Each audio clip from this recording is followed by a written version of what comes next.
ഇന്ന് നമ്മൾ ഡിസ്കസ് ചെയ്യാൻ പോകുന്നത് Japan history and the present എന്നുള്ള ചാപ്റ്ററിലെ ക്വസ്റ്റ്യൻ ആൻഡ് ആൻസേഴ്സ് ആണ്. ആദ്യത്തെ ക്വസ്റ്റ്യൻ ആണെന്ത്, what kind of country is Japan? Japan എന്ന് പറഞ്ഞാൽ എങ്ങനത്തെ കൺട്രിയാണ് എന്നാണ് ചോദിക്കുന്നത്. Japan is an Asian country located in East Asia. Japan എന്ന് പറഞ്ഞാൽ എന്താണ്, കിഴക്കൻ ഏഷ്യയിൽ സ്ഥിതി ചെയ്യുന്ന ഒരു ഏഷ്യൻ രാജ്യമാണ്. It is an archipelago made up of many island. അനേകം ദ്വീപുകൾ ചേർന്ന ഒരു ദ്വീപ സമൂഹമാണ് ജപ്പാൻ. അടുത്ത question, name the 4 main islands of Japan. ജപ്പാൻ്റെ മെയിൻ ആയിട്ടുള്ള 4 ഐലൻഡ്സ് ഏതൊക്കെയെന്നാണ് ചോദിക്കുന്നത്. The 4 main islands are Hokkaido, Honshu, Shikoku and Kyushu. ഇതാണ് ജപ്പാൻ്റെ 4 പ്രധാന ദ്വീപുകൾ. അടുത്തത്, where does most of Japanese population live? എവിടെയാണ് കൂടുതൽ ജപ്പാനീസ് ആളുകളും ജീവിക്കുന്നത് എന്നാണ് ചോദിച്ചത്. Most of the population live on the 4 main islands. ജപ്പാനിലെ ഭൂരിഭാഗം ജനസംഖ്യയും ഈ 4 പ്രധാന ദ്വീപുകളിലാണ് താമസിക്കുന്നത്. അടുത്ത question, describe the physical features of Japan. ജപ്പാൻ്റെ ഫിസിക്കൽ ഫീച്ചേഴ്സ് ഡിസ്ക്രൈബ് ചെയ്യാൻ വേണ്ടിയിട്ടാണ് പറയുന്നത്. അപ്പോൾ ജപ്പാൻ എന്നുള്ള ആ ഒരു രാജ്യം എങ്ങനെയാണ് എന്നുള്ളത് ഡിസ്ക്രൈബ് ചെയ്യാനാണ് പറയുന്നത്. എങ്ങനെ പറയാം? Japan has long cost lines, high mountains, frequent earth cakes and volcanoes and fast flowing reverse. Japan എന്തുണ്ട്? നീണ്ട തീരപ്രദേശങ്ങളുണ്ട്, ഉയർന്ന മലനിരകളുണ്ട്, അവിടെ ഭൂകമ്പങ്ങളും അഗ്നിപർവ്വത സ്ഫോടനങ്ങളും പതിവാണ്. നദികൾ എന്ത് ചെയ്യും? വേഗത്തിൽ ഒഴുകുന്നവയാണ്. അടുത്തത്, name the longest river in Japan. ജപ്പാനിലുള്ള ലോങ്ങസ്റ്റ് റിവറിൻ്റെ പേര് പറയാനാണ് പറയുന്നത്. The longest river in Japan is the Shinano river. Shinano നദിയാണ് ജപ്പാനിലെ ഏറ്റവും നീളം കൂടിയ നദി. അടുത്തത്, name the neighbouring countries of Japan. ജപ്പാൻ്റെ നൈബറിങ് കൺട്രീസ് ഏതൊക്കെയെന്നാണ് ചോദിക്കുന്നത്. റഷ്യ, ചൈന ആൻഡ് കൊറിയ ആണ് ജപ്പാനിലെ നൈബറിങ് കൺട്രീസ്. ഇനി അടുത്തത്, ഹിസ്റ്ററി ആൻഡ് കൾച്ചർ. ജപ്പാനിൻ്റെ ചരിത്രവും അതുപോലെ തന്നെ അതിൻ്റെ കൾച്ചറിനെ കുറിച്ചിട്ടാണ് പറയുന്നത്. അത് ജപ്പാനിൻ്റെ സംസ്കാരത്തെയും അതിൻ്റെ ചരിത്രത്തെയും കുറിച്ചിട്ടാണ് പറയുന്നത്. Which countries influenced Japanese culture in Asian time. പണ്ട് കാലങ്ങളിൽ ജപ്പാനീസ് സംസ്കാരത്തെ ഏതൊക്കെ രാജ്യങ്ങളാണ് സ്വാധീനിച്ചത് എന്നാണ് ചോദിക്കുന്നത്. China and Korea influenced Japanese culture. പുരാതന കാലത്ത് ചൈനയും കൊറിയയുമാണ് ജപ്പാൻ്റെ സംസ്കാരത്തെ സ്വാധീനിച്ചത്. How did Buddhism reach Japan? എങ്ങനെയാണ് ബുദ്ധിസം ജപ്പാനിൽ എത്തിയത്? Buddhism reached Japan from China through Korea. Buddhism Korea വഴി ചൈനയിൽ നിന്നാണ് ജപ്പാനിലേക്ക് എത്തിയത്. അടുത്തത്, വാട്ട് ഈസ് കൊജിക്കി? എന്താണ് Kojiki? Kojiki is an 8th century book that describe the traditional history of Japan. Kojiki എന്ന് പറഞ്ഞാൽ 8ാം നൂറ്റാണ്ടിൽ എഴുതപ്പെട്ട ഒരു ജപ്പാൻ്റെ പരമ്പരാഗത ചരിത്രം വിവരിക്കുന്ന ഗ്രന്ഥമാണെന്ത്? കൊജിക്കി എന്ന് പറയുന്നത്. അപ്പം 8ാം നൂറ്റാണ്ടിൽ എഴുതപ്പെട്ട ഒരു ബുക്കാണ്. അതിലെന്താണ് എഴുതിയത്? ജപ്പാൻ്റെ ചരിത്രത്തെക്കുറിച്ചിട്ടാണ് എഴുതിയത്. ആ ബുക്കിൻ്റെ പേരാണെന്ത്? കൊജിക്കി. അടുത്തത്, name a famous Japanese literary work and its author. ഒരു ഫേമസ് ആയിട്ടുള്ള ജപ്പാനീസ് ലിറ്റററി വർക്കും അത് എഴുതിയത് ആരാണെന്ന് പറയാനാണ് പറയുന്നത്. The tale of Genji was written by Murasaki Shikibu. Murasaki Shikibu എന്ന് പറഞ്ഞിട്ടുള്ള ഒരാൾ എഴുതിയ ദി ടെയിൽ ഓഫ് ഗഞ്ചിയാണ് ജപ്പാനിലുള്ള ഒരു പ്രശസ്ത സാഹിത്യകൃതി. അടുത്തത്, വാട്ട് ഈസ് ഷിൻഡോയിസം? എന്താണ് ഷിൻഡോയിസം എന്നാണ് ചോദിക്കുന്നത്. Shintoism is the traditional region of Japan. Shintoism എന്ന് പറഞ്ഞാൽ എന്താണ്? ഒരു ട്രഡീഷണൽ റിലീജിയനാണ്. അവിടെയുള്ള ഒരു പരമ്പരാഗത മതമാണെന്ത്? Shintoism. The deities are called kami. ദേവതകളെ എന്താണ് വിളിച്ചിരുന്നത്? കാമി എന്നാണ് വിളിച്ചിരുന്നത്. And the sun goddess Amaterasu is the most important. അതിൽ സൂര്യദേവിയായ അമതേസരു ആണ് പ്രധാന ദേവത. Describe the food habits of Japan. ജപ്പാനിലുള്ള ഫുഡ് ഹാബിറ്റ്സ് ഡിസ്ക്രൈബ് ചെയ്യാനാണ് പറയുന്നത്. Rice is the staple food. അരിയാണ് എന്ത് പ്രധാന ഭക്ഷണം. സ്റ്റേപ്പിൾ ഫുഡ് എന്ന് പറഞ്ഞാൽ പ്രധാന ഭക്ഷണം. അതുപോലെ തന്നെ fish and sushi are important dishes. മത്സ്യവും അതുപോലെ തന്നെ സുഷിയും പ്രധാന വിഭവങ്ങളാണ്. Noodles came from Chinese influence. ചൈനയുടെ സാന്നിധ്യം കാരണമാണ് നൂഡിൽസ് അവരുടെ ഭക്ഷണത്തിലേക്ക് വന്നത്. അടുത്തത് what is the traditional dress of Japan. ജപ്പാൻ്റെ ട്രഡീഷണൽ ഡ്രസ്സ് ഏതാണെന്നാണ് ചോദിക്കുന്നത്. The kimono is the traditional dress of Japan. Kimono ആണ് ജപ്പാൻ്റെ ട്രഡീഷണൽ ഡ്രസ്സ്. അടുത്തത് shogun rule. Shogun rule. Who were these shoguns. ആരാണ് ഷോഗുൻസ് എന്നാണ് ചോദിക്കുന്നത്. Shoguns were military rulers who ruled Japan in the name of the emperor.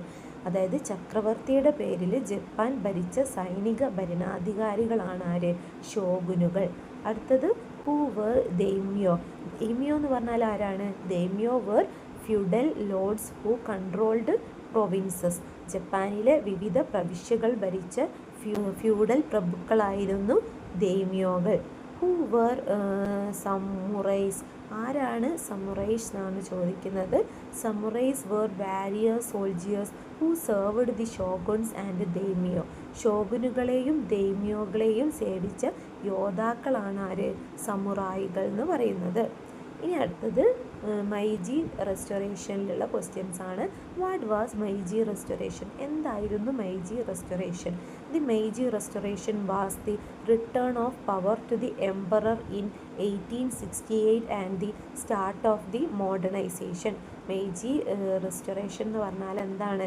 1868 ചക്രവർത്തിക്ക് വീണ്ടും അധികാരം ലഭിക്കുകയും ആധുനികവൽക്കരണം ആരംഭിക്കുകയും ചെയ്ത കാലഘട്ടമാണ് എന്ത്? മെയ്ജി പുനഃസ്ഥാപനം അല്ലെങ്കിൽ മെയ്ജി റെസ്റ്റോറേഷൻ എന്ന് പറയുന്നത്. അടുത്തത് who was Commodore Matthew Perry. ആരാണ് കൊമഡോർ മാത്യു പെറെ എന്നാണ് ചോദിക്കുന്നത്. He was an American officer who opened Japan to foreign trade in 1853. 1853 Japan എന്ത് ചെയ്തു? ജപ്പാനിലേക്ക് എത്തിയിട്ട് ജപ്പാന് വിദേശ വ്യാപാരത്തിന് ഹെൽപ്പ് ചെയ്ത ഒരു നാവിക ഉദ്യോഗസ്ഥനാണ് കമ്മഡോർ മാത്യു പെറെ എന്ന് പറയുന്നത്. അടുത്തത് എഡ്യൂക്കേഷൻ ആൻഡ് എക്കണോമി. ജപ്പാനിലുള്ള എഡ്യൂക്കേഷൻ ആൻഡ് എക്കണോമി എന്നുള്ള ടോപ്പിക്കത്തെ ക്വസ്റ്റ്യൻ ആണ്. What changes were made in education during Meiji period. എന്തൊക്കെ ചേഞ്ചസ് ആണ് വിദ്യാഭ്യാസത്തിൽ മെയ്ജി പീരീഡിൽ എഡ്യൂക്കേഷനിൽ വന്ന വിദ്യാഭ്യാസത്തിൽ വന്ന മാറ്റങ്ങൾ എന്തൊക്കെയാണ്? Education was compulsory, western curriculum was introduced and loyalty to the nation was emphasised. വിദ്യാഭ്യാസം നിർബന്ധമാക്കി, പാശ്ചാത്യ പാഠ്യ പദ്ധതി കൊണ്ടുവന്നു, ദേശസ്നേഹത്തിന് പ്രാധാന്യം നൽകി. How did Japan develop economically. എങ്ങനെയാണ് ജപ്പാൻ എക്കണോമിക്കലി ഡെവലപ്പായത് എന്നാണ് ചോദിക്കുന്നത്. Railways were build. അവിടെ എന്ത് വന്നു? റെയിൽവേ വന്നു. Machines imported. മെഷീൻസ് ഇമ്പോർട്ട് ചെയ്തു, ഇറക്കുമതി ചെയ്തു. Foreign experts appointed. വിദേശ വിദഗ്ധരെ നിയമിച്ചു. And students send abroad. വിദ്യാർത്ഥികളെ വിദേശത്തേക്ക് അയച്ചു. അടുത്തത് world war and recovery. World വാറിനെ കുറിച്ചിട്ടും അതിൽ നിന്നുള്ള ആ ഒരു മോചനത്തെക്കുറിച്ചിട്ടുമാണ് പറയുന്നത്. What happen to Japan during world war 2. രണ്ടാം ലോക മഹായുദ്ധത്തിൽ ജപ്പാന് എന്താണ് സംഭവിച്ചത്? Atomic bombs were dropped on Hiroshima and Nagasaki causing massive destruction. ഹിരോഷിമയിലും നാഗസാഗിയിലും അണുബോംബുകൾ വീണു, വൻ നാശനഷ്ടങ്ങൾ ഉണ്ടായി. Who was Sadako Sasaki. ആരാണ് സഡാക്കോ സസാക്കി എന്നാണ് ചോദിക്കുന്നത്. Sadako Sasaki was a young girl affected by atomic radiation and became a symbol of peace. അണുബോംബ് വികിരണത്തിൽ ബാധിക്കപ്പെട്ട ഒരു പെൺകുട്ടിയായിരുന്നു ആര്? Sadako Sasaki. അവൾ സമാധാനത്തിൻ്റെ പ്രതീകമായി മാറി. How did Japan recover after the war. എങ്ങനെയാണ് ജപ്പാൻ ആ ഒരു യുദ്ധത്തിന് ശേഷം തിരിച്ചു വന്നത്? അവർ എങ്ങനെയാണ് പിന്നെയും ശക്തി പ്രാപിച്ചത്? Japan rebuild rapidly. ജപ്പാൻ എന്ത് ചെയ്തു? വേഗത്തിൽ പുനർനിർമ്മിച്ചു. Hosted the 1964 Olympics. 1964 ഒളിമ്പിക്സ് നടത്തി. And become a major economic power. അങ്ങനെ ഒരു വലിയ സാമ്പത്തിക ശക്തിയായി മാറി. What were the world wars. ഏതൊക്കെയാണ് വേൾഡ് ലോകയുദ്ധങ്ങൾ എന്നാണ് ചോദിക്കുന്നത്. The first world war 1914 to 1918 and the Second World War 1939 to 1945 were major global wars that caused great destruction. 1914 മുതൽ 1918 വരെയാണ് എന്ത് ഒന്നാം ലോക മഹായുദ്ധം. 1939 മുതൽ 45 വരെയാണ് രണ്ടാം ലോക മഹായുദ്ധം. ഇതെന്ത് ചെയ്തു? ഇത് രണ്ടുമാണ് ലോകത്തിലെ വലിയ നാശനഷ്ടത്തിലേക്ക് നയിച്ചത്. അടുത്തത് which war had greatest impact on Japan? ഏത് വാറാണ് ജപ്പാനിൽ വലിയ ഇമ്പാക്റ്റ് ഉണ്ടാക്കിയത് എന്നാണ് ചോദിക്കുന്നത്. The second world war had the greatest impact on Japan. ജപ്പാനിലെ ഏറ്റവും കൂടുതൽ ബാധിച്ചത് രണ്ടാം ലോക മഹായുദ്ധമാണ്. Which country did Japan attack during the second world war? രണ്ടാം ലോക മഹായുദ്ധത്തിൻ്റെ സമയത്ത് ഏത് കൺട്രിയെയാണ് ജപ്പാൻ ആക്രമിച്ചത്? Japan attacked Pearl Harbor of United State of America. Japan American ഐക്യനാടുകളുടെ പേൾ ഹാർബർ ആക്രമിച്ചു. Why did the United State drop atomic bomb on Japan? എന്തുകൊണ്ടാണ് യുണൈറ്റഡ് സ്റ്റേറ്റ് ജപ്പാനിൽ അറ്റോമിക് ബോംബ് വർഷിച്ചത് എന്നാണ് ചോദിക്കുന്നത്. The United State dropped atomic bomb on Japan because Japan attacked Pearl Harbor during second world war. ജപ്പാന് Pearl Harbor ആക്രമിച്ചത് കാരണമാണ് America ജപ്പാനിൽ അണുബോംബ് ആക്രമണം നടത്തിയത്. On which cities were atomic bombs dropped in Japan? ഏത് സിറ്റിയിലാണ് ജപ്പാനിൽ അണുബോംബ് വിക്ഷേപിച്ചത്? Atomic bomb were dropped on Hiroshima and Nagasaki. ഹിരോഷിമയിലും നാഗസാക്കിയിലുമാണ് അണുബോംബുകൾ വീണത്. When were atomic bombs dropped on Hiroshima and Nagasaki? ഏത് സമയത്താണ്, ഏത് വർഷത്താണ് പിന്നെ ഹിരോഷിമയിലും നാഗസാക്കിയിലും അണുബോംബ് വീണത് എന്നാണ് ചോദിക്കുന്നത്. ഹിരോഷിമയിലാണെങ്കിൽ ഓഗസ്റ്റ് 6, 1945 നാഗസാക്കിയിൽ ഓഗസ്റ്റ് 9, 1945 ഇനി അടുത്തത് what were the effect of atomic bomb attack on Japan? ജപ്പാനിൽ അറ്റോമിക് ബോംബ് അറ്റാക്ക് കാരണം ഉണ്ടായിട്ടുള്ള എഫക്റ്റ് എന്താണ്? The attack caused massive destruction. അതെന്ത് ചെയ്തു? വൻ നാശനഷ്ടങ്ങൾ ഉണ്ടാക്കി. Loss of millions of lifes, ലക്ഷക്കണക്കിന് ആളുകൾക്ക് ജീവൻ നഷ്ടമായി.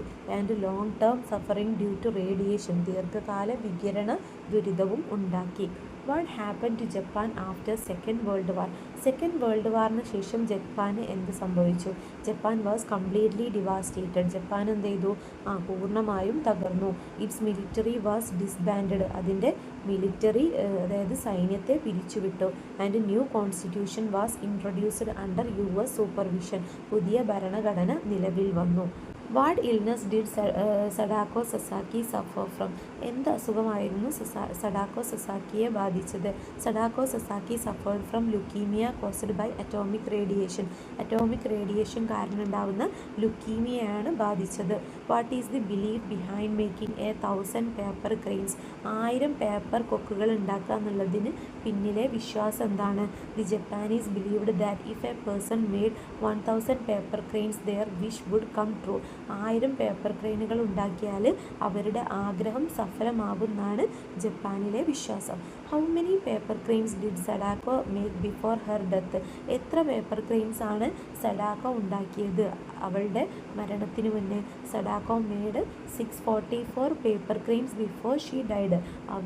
ആ ഒരു കുട്ടി മരിക്കുന്നതിൻ്റെ മുന്നേ 644 പേപ്പർ ക്രെയിൻസുകൾ ഉണ്ടാക്കി. Who completed 1000 paper cranes for Sadako?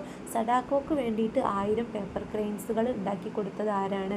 Her friend Shizuko Hamamoto completed the remaining paper cranes. അവളുടെ ഫ്രണ്ടായിട്ടുള്ള ഷിസുക്കോ ഹമമോട്ടോ ആണ് ബാക്കി വരുന്ന പേപ്പർ വെച്ചിട്ട് 1000 പേപ്പർ ക്രെയിൻസ് ഉണ്ടാക്കി കൊടുത്തത്.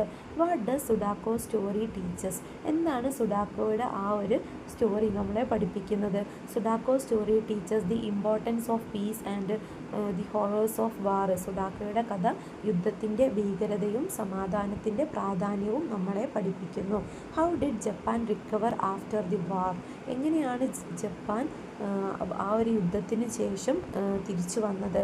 Japan recovered rapidly through reconstruction, industrial growth and technological development.